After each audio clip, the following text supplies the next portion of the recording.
Hello and welcome back to Vapor. I say welcome back because we will be revisiting a coil that I recently made, the Firehawk, and I've learned a few things since doing that video, and I would like to take a second chance at trying to attempt to make it turn out right. So this video, with any luck, will be vindication, or the first video, knock on wood, in trying to make that coil turn out the way I'd like it to. So before we get started though, we're going to have some tools. Got the vise, electric drill, wire, ruler, Allen keys, pliers, and the wire cutter. So let's just jump right in and get started on the vindication of the Firehawk coil. So something I learned from my last video was that the stainless steel is really springy on its own. This time I'm hoping to get rid of some of that springiness. I noticed the Kanthal is less springy. So I'm going to be making this 100% out of Kanthal this time in hopes to have some success with it. And if I have some success with this one, I might try a blend of some type in the future. So just like last video, you cut yourself 6 pieces, 12-inch wire. You take 3 of them, well, 1 at a time, of course. Put it in the drill, put it in the plier, and we're going to make 3 of them clockwise, like so. So you want to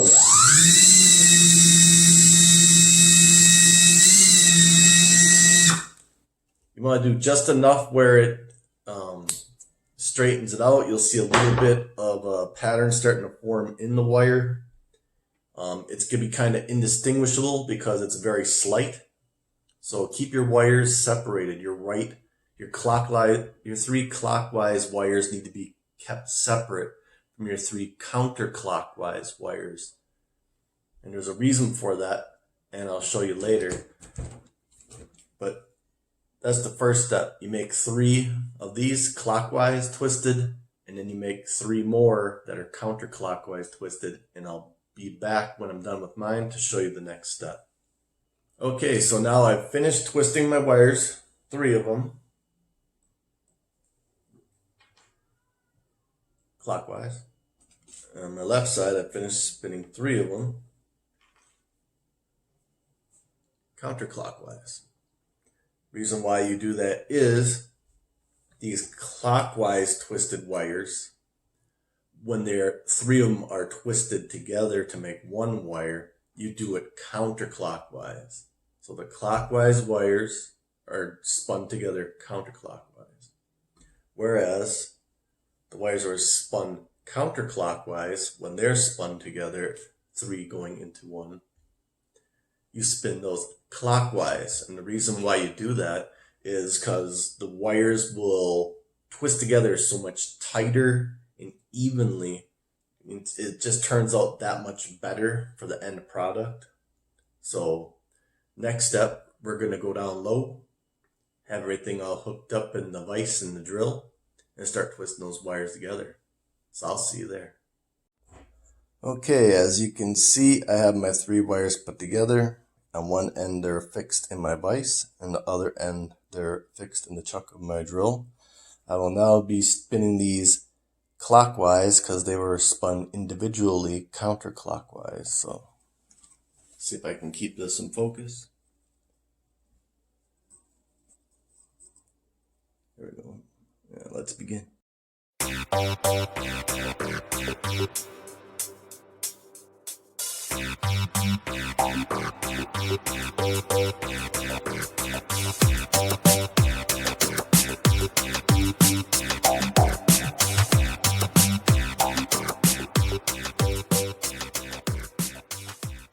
Okay, the wire broke on the end by the drill chuck, which is normal. So I will reaffix it to the drill and give it a second round of spins to get to the desired tightness where I'd like it to be. Looking pretty good so far though.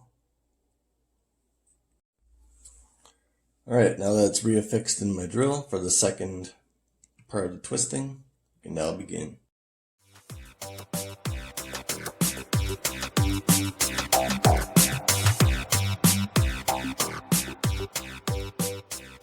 There we go, that's the second time it broke.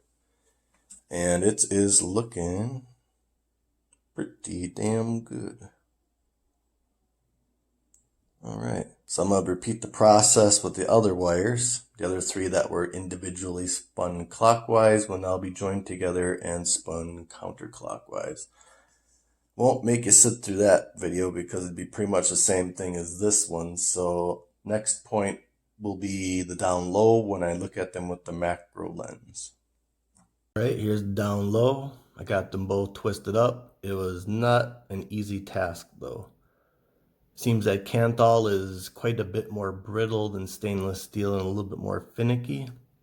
So when you reach those really tight levels, the ever so slightest of imperfections will just cause the wire to snap. So had to redo one of these wires 3 times, and the other one I did twice, and just after that one broke, I just like, good enough. So from here, I'm going to flatten them using the technique with the pliers. If you don't know what flattening is, check out the video that I did prior to this where I showed the example of flattening. I'm not going to repeat it for this video. So the next thing you'll see is the wires already flattened, cleaned, and ready for twisting into a coil.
So it turned out looking pretty good.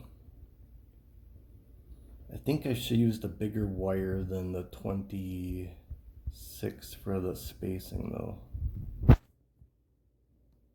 Maybe a 24. I don't have any 24, but now I'm thinking about getting some 24 just for stuff like that. I mean, it turned out pretty good, but I still think I could do better next time. All right, let's pulse it, see what happens to this bad boy. Oops. Stay true, screen, stay true.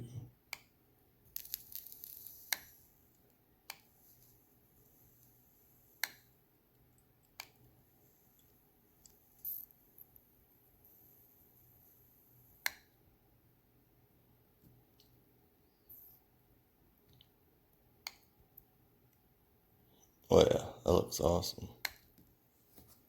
Time to wick it and see how she vapes. All right, we're back up on top. We're coming in at 0.22 ohms and we got the wattage at 666. Let's see how she do.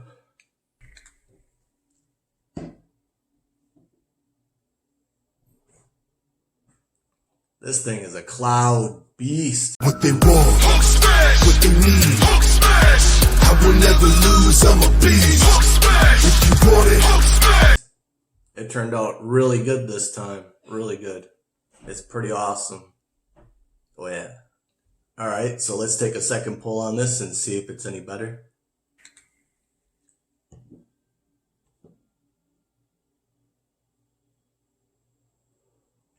This thing is insane.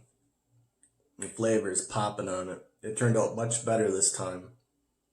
I'm pretty happy with this. I think I will do it again, try and improve on it some other time further down the line in the future, because there's a lot of other coils I'd like to make in the meantime.